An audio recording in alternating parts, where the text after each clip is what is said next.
Bitcoin, blockchain, tokens, ICOs. Você até já ouviu essas palavras, mas não sabe exatamente o que é?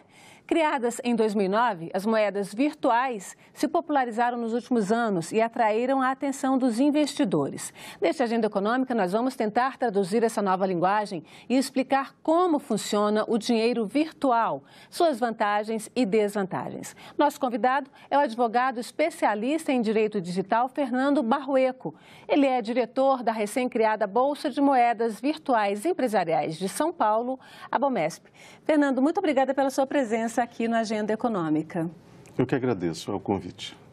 Bom, então, é um mundo novo, quer dizer, não é tão novo, são quase 10 anos, mas para o cidadão comum, ele é novo, ele vem surgindo aí nos 2 últimos anos. Então, eu queria que você começasse exatamente explicando o que é uma moeda virtual.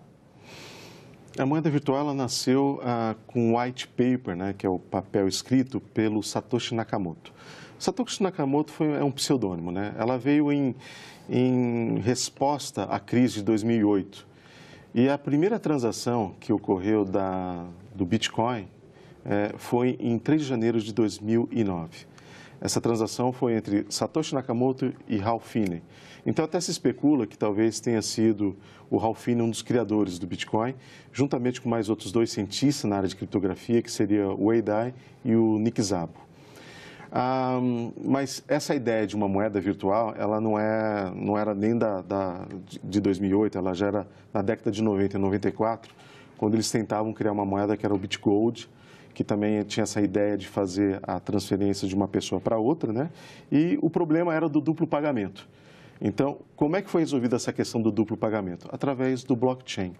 O blockchain é um software no sistema distribuído na internet, que são ligados a vários nodes, que são nós, são computadores, que certificam esses blocos.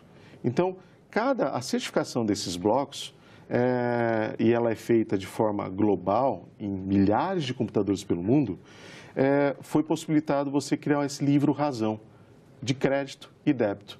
Então, o blockchain faz isso, crédito e débito.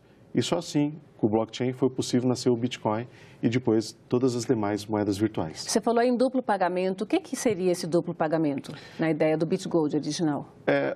Voltando para a internet. Se eu envio para você um e-mail, um PDF ou uma fotografia, eu estou te enviando uma cópia, ok? Qual é o lado bom disso? Eu estou democratizando a informação. Mas se eu quero enviar R$100 para você, eu tenho que ter certeza que R$100 chega até você, né? E não chegue para outra pessoa. Então, esse era o problema da duplicação do dinheiro. E isso que o blockchain resolveu. Então, quando a gente fala de bitcoins, outras moedas, eu tenho um número escasso, raro, limitado. Então, até falo que assim que o Bitcoin e outras moedas, né, ele tem toda uma beleza tecnológica por detrás. E foi a primeira vez que o ser humano, né, a humanidade, criou um ativo digital, limitado, raro, e que todo transparente que está na internet, que você consegue ter essa questão de se eu enviar R$100 para você, ele vai chegar para você e não para outra pessoa. Isso porque, na verdade, ele tira o banco do meio, porque hoje o banco é um intermediário. O banco está com dinheiro, ele tira da minha conta, quando a gente faz uma transação bancária, até mesmo via internet. Ele tira da minha conta e coloca na sua. Então, a responsabilidade é do banco. No caso da moeda virtual, a gente deixa de ter esse intermediário aí, e é nisso que vem a resposta desses 3 criadores criativos aí a essa questão da moeda virtual? Perfeitamente. Tirou o intermediário, que nesse caso seria o banco, né? E foi o que eu estava falando no início.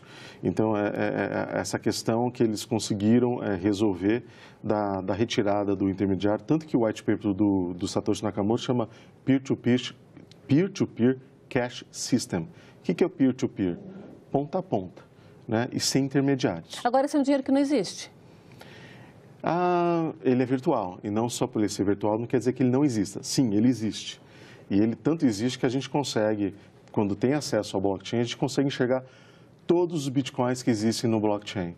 Então, é isso que é interessante, que você sabe quantos bitcoins existem e vai saber também quantos existirão até 2140, quando essa certificação que chamamos de mineração, ela vai terminar. Vão existir apenas 21 milhões de bitcoins. Mas ele existe porque eu acredito, porque eu jamais vou ver um papel moeda, uma moedinha de Bitcoin, ou qualquer moeda outra que seja. Não. Então, como é que fica essa questão da credibilidade? E aí a gente traz uma outra questão que é lastro, né? Teoricamente, a gente sabe que isso não é mais tão real assim hoje, mas teoricamente as moedas que existem, elas têm um lastro. O lastro original era ouro, né? Então, o real tem lastro, o dólar tem lastro, e a gente sabe que aquele papelzinho ali, ele corresponde a ou pelo menos correspondia a uma quantidadezinha de ouro. Como é que a gente faz isso hoje? A gente já está acostumado com essa questão de moeda eletrônica, né?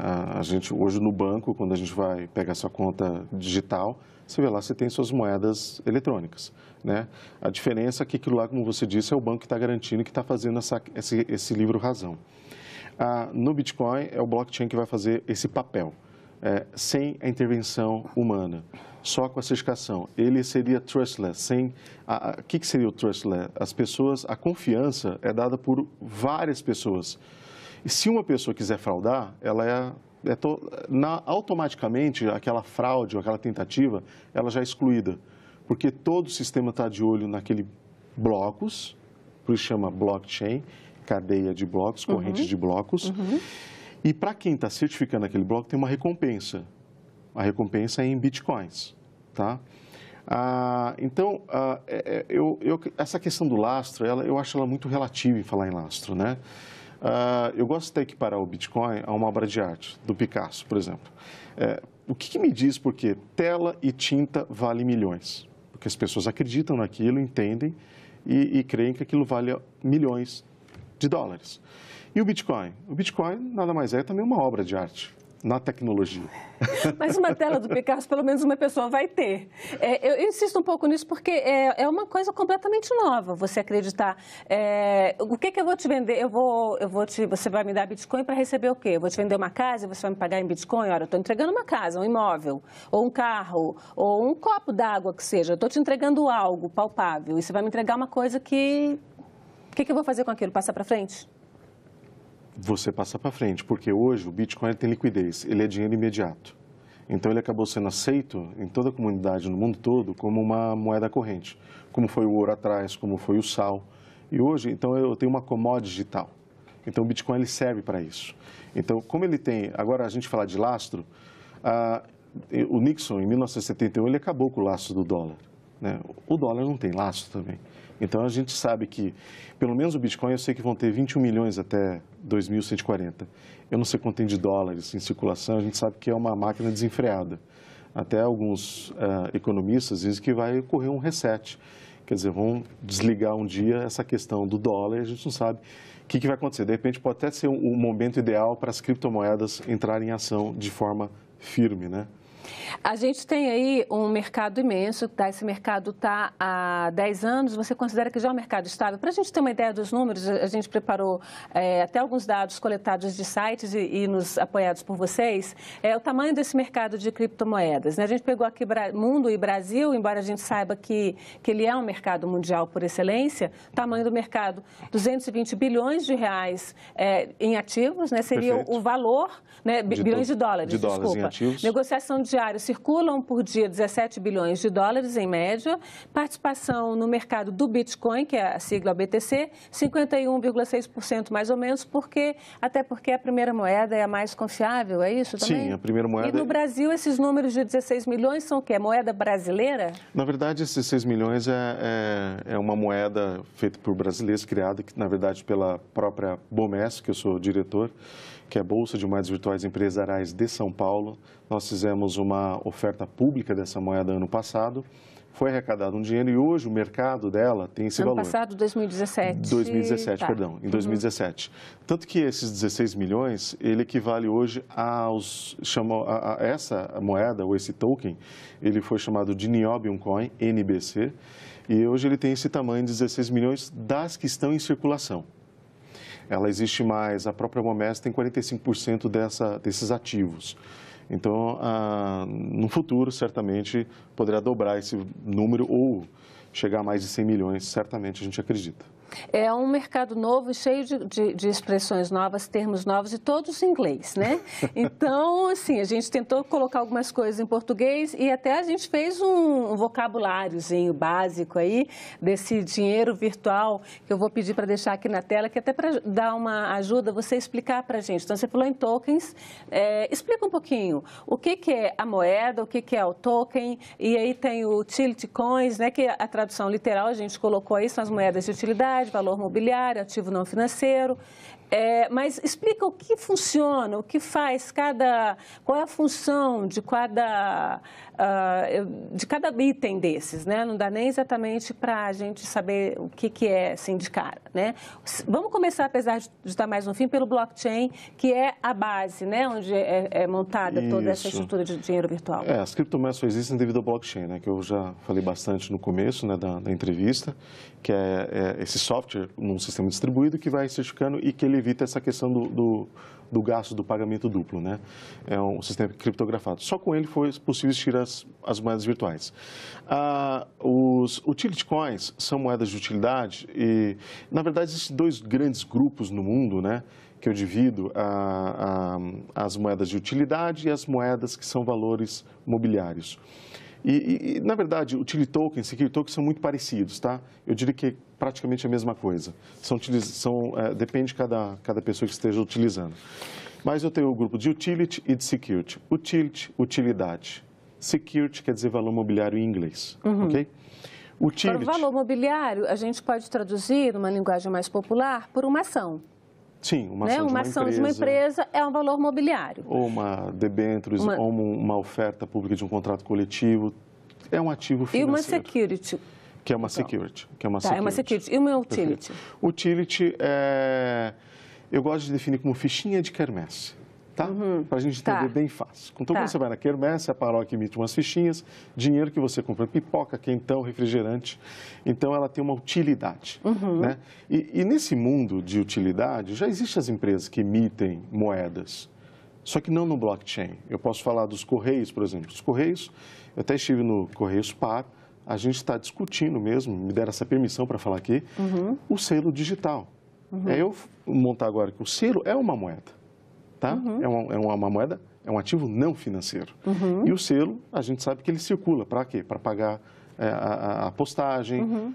Então, eu posso emitir um selo digital no blockchain. Isso é uma utility. O passe de metrô também é uma utility. Quem sabe amanhã ele vai para o blockchain também.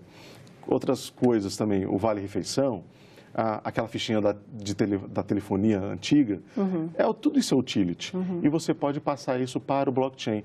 E eu posso fazer sem intermediários, eu mandar selo para você mandar selo para mim, e isso pode circular no interior lá do Amazonas, do Pará, até com uma moeda amanhã. E a gente sabe que vai valer dinheiro. O que a gente sabe é que, na verdade, já tem até barraquinha de praia aceitando Bitcoin, né? Ou seja, já está ganhando aí Já caiu no uso popular, né? Em alguns nichos da comunidade, não em todos ainda, mas já caiu em alguns nichos, né? Então, eu queria que você nos falasse um pouquinho sobre as principais moedas. Na verdade, surgiu com o Bitcoin, mas hoje tem mais de 2.000 moedas espalhadas pelo mundo, né? A gente até também fez uma lista aqui das 5 ou 6 principais moedas. O Bitcoin é mais conhecida, Ethereum, XRP, Bitcoin Cash e EOS. Fala um pouquinho de cada uma dessas moedas para a gente. E como é que elas funcionam, quem pode usar essas moedas, como é que elas estão no mercado? Ótimo. O Bitcoin é a primeira moeda, foi a primeira que surgiu com o blockchain. A gente chama dela que ela está na primeira camada, então ela acaba regindo todo o valor das demais moedas, ela acaba sendo uma paridade para as demais, e ela tem a paridade com o dólar, né? Que a gente vê lá, ela hoje, todo o mercado dela é de 123 bilhões de dólares. O Ethereum é a coisa mais sensacional que aconteceu, acho que nos últimos tempos, que veio em 2015, a Fundação Ethereum nasce em 2014, mas um rapazinho de 19 anos, Vitalik Buterin, em 2015, ele cria o Ethereum, a plataforma do Ethereum, que ele era da Fundação Bitcoin e não estava contente com o Bitcoin, que era só essa questão do peer-to-peer, eu mandava Bitcoins para você, você para mim. E ele consegue, eu entendo que ali nasce a internet de valor. E porque ele introduz nesse sistema o que nós chamamos de smart contracts, são contratos inteligentes. O que são os contratos inteligentes? Eu programo o token, uma moeda, a ter funções, funcionalidades. Tipo? Quais funções? Por exemplo, uma moeda agora ela pode fazer uma entrega de lucro e por isso que aí começa a invadir o espaço dos valores mobiliários, né? Que isso é um mercado regulado. Então, vamos supor que você pode ter uma moeda que pertence a uma grande empresa de refrigerante ou de um supermercado e aquela moeda te dá direito a dividendos, a um lucro. Então, o que facilita isso também? O próprio blockchain, quando fazer uma divisão de lucro para aqueles que detêm essa moeda, é eu apertar o botão, vamos supor que tem 1 milhão de pessoas que têm essa moeda. Ele vai fazer divisão de lucro assim, instantaneamente para 1 milhão de pessoas. Então, é uma coisa super maravilhosa. E não só para essa questão de moedas, mas a plataforma Ethereum trouxe esses smart contracts que agora eu posso registrar matrículas de imóveis, escrituras, eu posso registrar ações de empresa. Então, eu fujo dos cartórios. Primeiro, vocês tiraram os bancos, limaram os bancos, agora estão limando os cartórios. Quer dizer, esse sistema de moedas virtuais está mexendo muito no tradicional mercado disruptivo, que a gente... É disruptivo. A gente sabe que ela vem para tirar os intermediários, para modernizar, para trazer nova tecnologia e melhorar a vida de todo mundo, né? É inclusão social. Ok, mas agora, então, a gente está mexendo com coisa séria. É muito dinheiro, é muito poder, na mão da gente não sabe exatamente quem. Quem regula isso e que tipo de regulamentação existe? Quando eu falo de criptomoedas utilities, são essas moedas de utilidade, eu tenho que entender ela como um ativo não financeiro e aí eu tenho que seguir toda uma legislação de cada país, que é na área tributária, se eu vendo esse ativo, eu tenho um ganho de capital, eu vou pagar pelo ganho de capital. Se eu estou utilizando para cometer um crime, um Bitcoin, alguma coisa, eu tenho um código penal. Se eu estou fazendo uma compra, tem um código consumidor. Então, existe uma regulamentação, existe uma legislação já de cada país, porque é um ativo não financeiro. O que é um ativo não financeiro? Essa mesa, esse copo, um imóvel, são ativos não financeiros, ok? Quando eu já entro na questão de valor mobiliário, que eu estou dando uma funcionalidade a um token, uma moeda, que é a participação de uma empresa com ações, que é fazendo um ICO de uma oferta pública, de um contrato coletivo, e aí eu tenho os órgãos regulamentadores, né, que são, no Brasil é a CVM, que é a Comissão de Valor Mobiliário, nos Estados Unidos é a SEC, na Suíça é FINMA. Então, esses órgãos se preocupam com também o consumidor, né, para entrar nesse mercado. Só que ainda existe, ainda tem muita coisa para acontecer. Né? Na prática, a gente não tem, então, uma regulamentação específica para transações em moedas virtuais. Usa-se a regulamentação de transações em moedas, na moeda corrente ou na Bolsa de Valores. Essa é a regulamentação que existe. Quando se diz moeda, a gente tem que entender do Banco Central. Se eu utilizar, o Banco Central está preocupado com questão de remessa para o exterior ou alguma questão que seja envolvida com dinheiro. Se isso for envolver dinheiro, o Banco Central vai se interessar. Mas se eu mando de Bitcoin, e Bitcoin é uma moeda?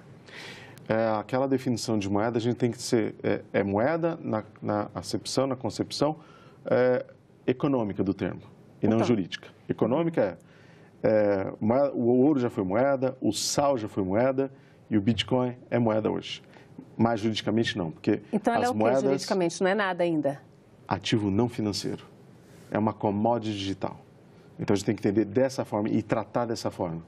Se a gente tratar diferente, aí vai fazer uma bagunça muito grande na cabeça. Porque quando a gente fala em commodity, a gente pensa em saca de soja, de feijão, de milho, de café, coisas muito palpáveis e muito úteis do ponto de vista material mesmo, né? Perfeitamente. E são ativos não financeiros, né? Recentemente, quer dizer, no ano de 2018, no começo do ano de 2018, saiu uma instrução normativa proibindo que os fundos aplicassem em moedas virtuais. Mas como assim? É moeda? Então eu posso aplicar? Não, porque não é moeda. Existe a IN 555 que diz como os fundos... Instrução normativa do Banco Central. Da CVM, perdão. Dessa CVM, né? Da CVM, como os fundos podem investir. Investir em ativos financeiros. Como as moedas virtuais são ativos não financeiros, vocês não podem investir. Tá, quando é que a gente vai ter? Aí você está falando da Bomesp, então a Bomesp vai funcionar como uma bolsa de valores, mas bolsa de valores faz uma transação com ações, basicamente, Sim. Não só, mas também. E a Bomesp vai ser então o quê? Uma bolsa de valores ou uma grande casa de câmbio? Moedas, uma bolsa de moedas virtuais, uma bolsa de moeda, uma casa de não câmbio. financeiros, como uma casa de câmbio de troca de paridades. A Bomesp ela tem tecnologia suficiente, claro que no futuro, para virar uma bolsa de valores. A própria tecnologia da Bomesp, ela opera 3 milhões de operações por segundo com 40 nanosegundos de latência. Então, foram módulos financeiros criados por americanos e estruturados por russos. Isso foi feito da Bomesp. Com que dinheiro nós fizemos isso? Com dinheiro arrecadado no nosso ICO, que era aquele terminho que no final que a gente acabou falando, o ICO, né? Que está lá, é o ICO. Que é Initial Coin Offering, que é uma oferta pública de moedas. E que nessa oferta de moeda nós arrecadamos uma quantidade de dinheiro mesmo, e de bitcoins e ethereums também, e nós conseguimos comprar esses módulos americanos e os russos estruturaram para Explica para a gente, vocês disseram assim, olha rapaziada, eu quero lançar uma moeda chamada Nióbio, mas eu preciso de dinheiro para bancar isso aqui, então vocês me deem um dinheirinho aí. É isso que foi feito? Foi isso que foi feito. E vocês conseguiram dinheiro? Conseguimos muito dinheiro. Muito dinheiro. Quantos vocês conseguiram? É uma pena, eu gostaria de falar muito. Tudo bem. Para evitar especulação, claro, mas a gente deve ir para o mercado depois falando todos esses números logo. Não vai demorar muito. Tá. Então essa é a primeira, o Nióbio é a primeira moeda brasileira. Existiram outras moedas brasileiras, mas o Nióbio foi a primeira moeda brasileira a ser encarada, a ser lançada no Brasil e ser testada pela legislação brasileira. Então, houve um processo administrativo perante a CVM e a CVM entendeu que não era da competência dela porque ela entendeu que é um ativo não financeiro. Então, vai ser da competência de quem? É da competência da legislação que existe, né? Receita Federal? Sim, também, a Receita Federal. COAF, Receita Federal. A Receita Federal, ela quer criar uma instrução normativa também para tributar as moedas virtuais. Vamos falar, então, de uma parte para a gente dar uma fechada nessa questão, que é a questão de segurança. Você falou que o blockchain, todo mundo diz, toda a literatura que existe fala que o blockchain é uma coisa que não dá para você violar. Até por essa forma distribuída e que ele deixa rastro, ou seja, todo mundo sabe quem mexeu e como mexeu, ou é o contrário, ninguém sabe como isso foi feito. Eu só sei que tem lá alguma coisa. Eu gosto de falar que o blockchain, ele é pseudônimo e não anônimo. Por quê? Ele deixa rastro, a gente sabe. Toda pessoa tem um código lá, tá? E até no Ethereum pode começar a ter nome. A gente entra lá nas carteiras maiores do Ethereum, então as grandes exchanges colocam o nome delas naquelas carteiras. Então, o blockchain ele é inviolável. Eu posso entrar numa carteira e ver que tem vários milhões de dólares e a gente não consegue violar, não consegue pegar. Essas questões de golpe, fraude, ou até foram contas hackeadas... Isso, contas hackeadas. A gente teve casos recentes, tanto no Brasil quanto fora. No mês de outubro, assim, apareceram vários casos. O site The-Link, o Jornal Livre. Tem aí várias denúncias de que eles estavam usando computadores. Quer dizer, eu, cidadão comum, entrava no site e o meu computador era hackeado por eles, e de fato foi confirmado isso, para minerar moedas. Isso é uma fraude. Isso é uma fraude, mas não que aquela moeda estava sendo roubada ou tirada do sistema. Na verdade, eu estava roubando a sua força computacional para minerar bitcoins, outras moedas e ganhar essas moedas do sistema. Então, isso daí estava acontecendo. Mas eu falo assim, quando eu abro uma carteira e encontro lá vários milhões de dólares naquela carteira em Ethereum ou bitcoins, eu não consigo mexer naquela carteira, eu não consigo, ela é inviolável. O sistema, ele trabalha 24 horas por dia, 7 vezes por semana, de forma totalmente inviolável, imutável, e no sentido de que o que está lá eu consigo rastrear desde o início, desde aquela transação do Satoshi Nakamoto por Ralph Finney, eu tenho registrada. Então o Bitcoin já fez 10 anos, no dia 31 de outubro de 2018, então eu posso dizer que já completaram-se 10 anos de blockchain de Bitcoin. Agora, Lima, os bancos não, os bancos estão entrando nesse mercado também. Vão ter que entrar. Eu acho que isso daí é uma tecnologia nova, disruptiva. não quer dizer que os bancos vão sumir, não podemos falar isso. E o cidadão comum? Porque o banco ele é um fomentador de crédito, o sistema não fomenta crédito ainda, ele fomenta ativos não financeiros que valem o dinheiro e posso fazer, né? Então, você falar que os bancos vão acabar é exagero. Claro. Que os cartórios vão acabar também não é um negócio, porque eu preciso do oficial, do cartorário, para colocar aquela informação de forma com fé pública. Eu posso colocar no blockchain e ela vai estar imutável. Mas como eu, cidadão comum, uso o Bitcoin e tenho algum tipo de vantagem com ele? Ou eu estou falando Bitcoin, mas qualquer moeda virtual? Eu acho que, na verdade, você entrar nesse sistema, você abrir uma carteira, entender como funciona, o que é o Bitcoin, entender que você é o dono do seu próprio dinheiro, e isso traz responsabilidades. Você vai ter que saber manejar a tua senha, a tua chave privada, a sua chave pública, são coisas novas. E se você perder essa chave privada e se você perder sua senha, não tem para quem você recorrer. É como se eu comprar uma barrinha de ouro, deixar cair no chão, ir para o ralo, e aí eu não tenho o banco para bater na porta dele, porque isso dá empoderamento às pessoas, mas ao mesmo tempo traz responsabilidades. Fernando, muito obrigada pela sua presença. A gente tem uma série de sites, eu vou citar aqui rapidamente, a gente pode até mostrar na tela, o guiabitcoin.com.br, que são sites onde o telespectador, o cidadão comum, esse Criptomoedas Fácil, Bomesp, o próprio site da Bomesp, pode entrar e tentar entender um pouco mais isso. A gente deu aqui só uma passeada, uma pincelada muito rápida. Muito obrigada pela sua presença aqui na Agenda Econômica. Eu que agradeço, Antônio.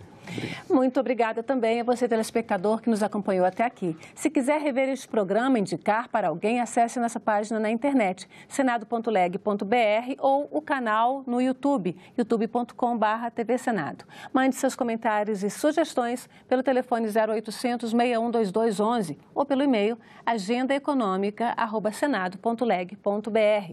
Até o próximo programa.